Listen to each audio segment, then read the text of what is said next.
Students, today we'll discuss with the next topic of X-ray spectroscopy, that is instrumentation. Now in X-ray absorption, diffraction and fluorescence, the component part of equipment are same. Only the optical system varies in each case. So, whatever the instrumentation part we are going to discuss, that is similar for all. That is, very first we'll discuss about the production of X-rays, then about collimators, then filters and monochromators, and finally detectors. So only the detector part will change according to the type.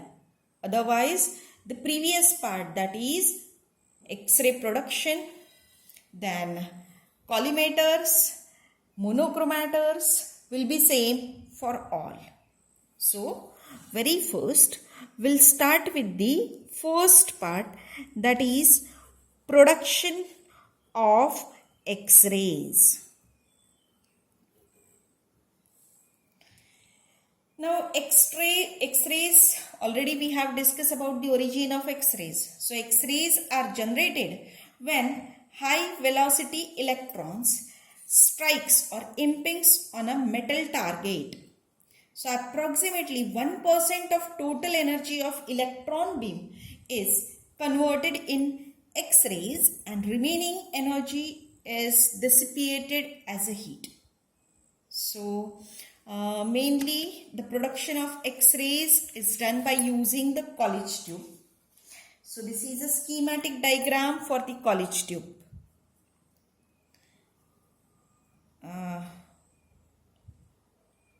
So this is a vacuumized College tube. Just I'll tell you about the construction.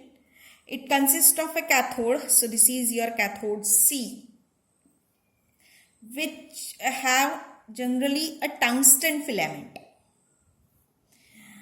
This tungsten filament or tungsten metal is heated by using this battery B.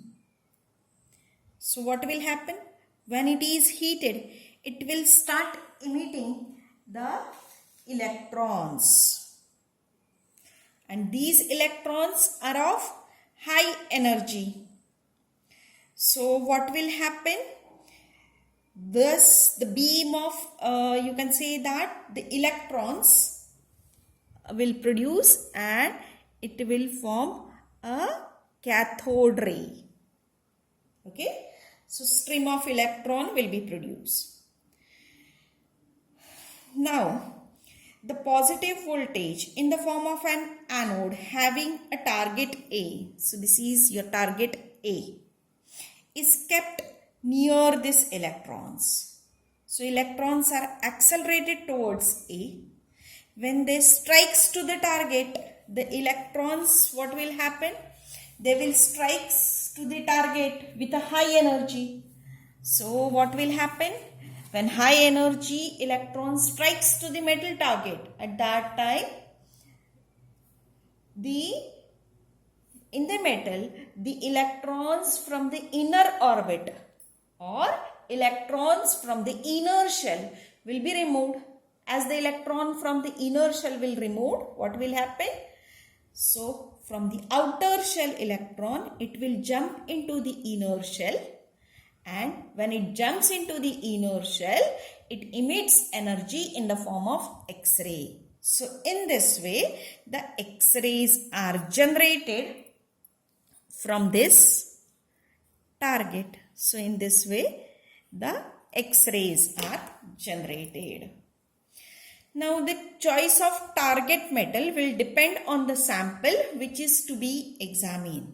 So one should select the target material whose atomic number should be greater than the element which is to be determined or which is to be examined in the sample. Energy of X-ray emitted by the target material should be always greater than that of the required that of the element which is required to being excited. Okay, so generally what happens now, we have to discuss about the actual instrumentation part, or what happens when such X-rays are generated. when these X-rays are generated, the target which is used, that will gets very hot. So this is a disadvantage of the this college tube. But this disadvantage can be overcome by cooling the tube with the water. Okay. Or second way is that this target is continuously rotated by using a motor. So that what will happen? The production of localized heating is reduced. Okay. One more disadvantage is there with this Coolidge tube, that the most of X-ray tube lacks a focusing of electrons. So that the surface becomes, that is suppose this is a target and this one is the surface. Surface will also become an X-ray emitter. So this advantage can also be overcome by using the electrostatic lens within the electron gun, which produces a very small ray of electron, which is less than you can say that 1 micron in diameter. Okay. Main advantage of this X-ray tube is that it produces X-ray of intensity much more greater than the which can be obtained from the any other stationary target. So generally for production of X-rays, this Coolidge tube is used. Now next we have to discuss, that is about the collimators. Now why the collimators are used or why they are necessary, that we'll discuss. The X-rays produced by this Coolidge tube, okay, you can say that by the target material, they are the randomly directed. So what will happen? They will not produce such a pencil of X-ray. Instead of that, what will happen? They will produce a hemisphere like this. Okay, so hemisphere of the X-rays. So in order to get a narrow beam of X-ray, this hemisphere or the X-rays produced by this Coolidge tube are passed through the collimators. Now what is exactly collimator? Collimator is nothing but the two metal plates. Generally the set of two metal plates which are separated by a very small gap. So you can imagine this is one metal plate and this one is the second metal plate. Then two, I have shown you a magnified view, but a very small, very thin gap is maintained in between them. And these two metal plates will act as a collimator. So what will happen? When such a hemisphere is produced by this X-ray tube, this hemisphere will pass through this metal plate. When it passes through the metal plate, what will happen? These metal plates will absorb X-ray. They are of, you can say that desired thickness. So what will happen? Whatever the X-rays produce, they will get absorbed and only a very thin pencil-like ray will pass through this collimator or produced by the use of collimator. So this is about the collimator. Now next we have to discuss, that is about the monochromators.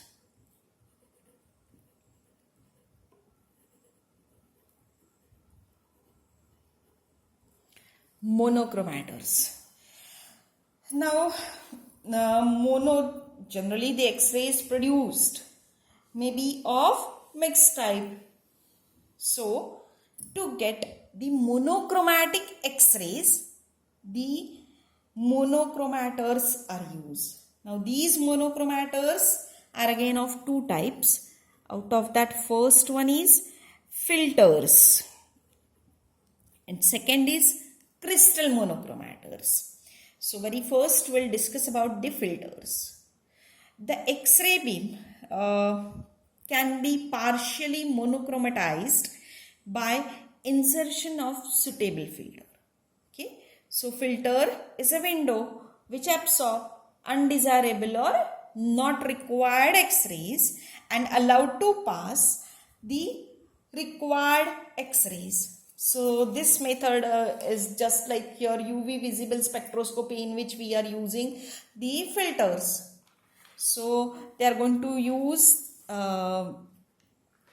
the filters, and always whenever they are going to use the filters, there must be a large difference in mass absorption coefficient on the either side of absorption edge. So generally what happens, they are going to use the filter which is used for the that is different filters are used for the target element. So for example, we can say that whenever the zirconium filter is used, then it is used for the molybdenum. Okay, so just I'll tell you the target element and filters use. So whenever the target element is molybdenum, at that time, as I have told you, zirconium filter is used. When target element is cobalt, iron filter is used. When target element is copper, nickel filter is used. Target element is iron, manganese filter is used. When target element is nickel, the cobalt filter is used. So these are few examples when we are going to use the filters. Now next we have to discuss, that is, as I have told you, the crystal monochromator.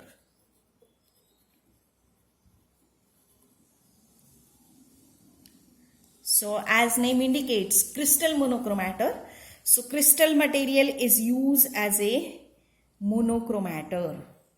So it is made up of suitable crystalline material which is kept in the X-ray beam, in the path of X-ray beam.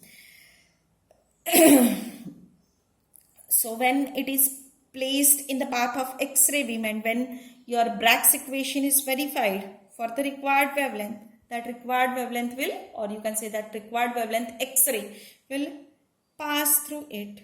So beam is splitted up by decrystalline material into the component wavelength in the same way as that of prism splits up the white light into rainbow. So whatever the mechanism, that is same in case of prism, as we know, when normal light, or you can say that sunlight, passes through the prism, it will get splitted up into the rainbow. So same way these crystal monochromators work. When your source, or you can say that X-ray, pass through this crystal filters, it produces the splitted wavelength, splitted X-rays of different wavelength.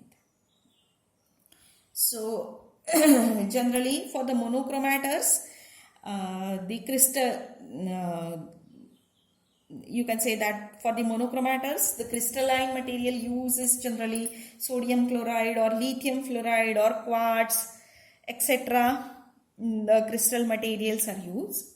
Again, these crystal monochromators are of two types, that is flat crystal monochromator and curved crystal monochromator. So I have shown you the schematic diagram for flat crystal. So this is a flat crystal, this is source of X-ray.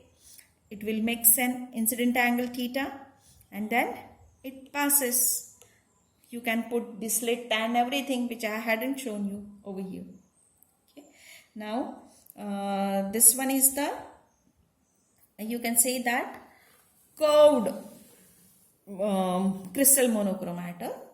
So what will happen? This is a, you can say that, focusing circle of radius r, and the crystal, this is a bent crystal of radius twice r, which is used. Okay, so this is a source of X-ray. The light will fall, or you can say that X-rays will fall on that crystal and it will get splitted. This you can consider as an approximate focus.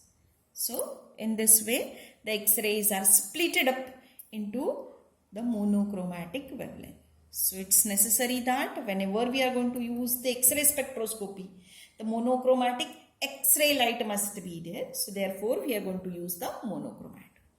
So next is detectors, that will discuss in the next lecture.